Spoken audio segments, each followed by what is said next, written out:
So என்ன பண்ணுறான்னா அவன் ஒரு படம் கொடுத்துக்கிறான். இந்த படத்தில் வந்து பார்த்தீங்கன்னா கவனியே 246 டிகிரி கொடுத்துருக்காங்க. வேல்யூ ABCD ஆங்கிள் OAB கொடுத்துருக்கான். ஆங்கிள் OABயோட வேல்யூ எவ்வளோன்னு 46 டிகிரி.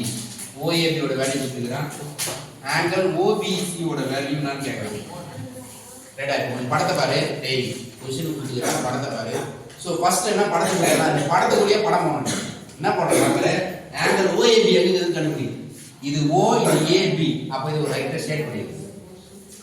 அப்போ OABயோட வேல்யூ நமக்கு தெரியும். எவ்வளோன்னா 46 டிகிரி. ஆங்கிள் OBC கண்டுபிடி சொல்கிறோம். OBC எங்க இருக்கு பாரு?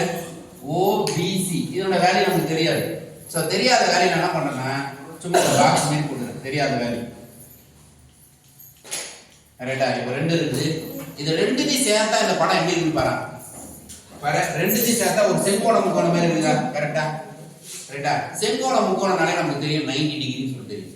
ஸோ அப்போ என்ன பண்ணனா டோட்டல் ஆங்கிளோட வேல்யூ எவ்வளோ கேட்டால் 90 டிகிரியா இருக்கு. ஸோ அப்போ ஒரு பார்ட் தெரிஞ்சு இன்னொரு பார்ட் நம்ம ஈஸியாக கண்டுபிடிச்சிடலாம். ஸோ என்ன பண்ண போறோம்? ரெண்டுத்தையும் கூட்டினா angle OAB plus angle OBC equal to 90 degree. முடிஞ்சு சொல்லலாம் ஆன்சர். அப்போ OABயோட வேல்யூ எவ்வளோ? 46. OBC எவ்வளோ தெரியாது. Equal to 90. இந்த 46 நம்ம போனால் மைனஸ்ல போயிடுது. Angle OBC equal to 90 minus 46. 90ல 46 என்ன வரும்? 10ல் 6 போனால் 4. 8ல் 4 போனால் 4. அப்போ எவ்வளோன்னு கேட்டோம்னா angle OBC equal to 44 degree. Finish ஆகும்.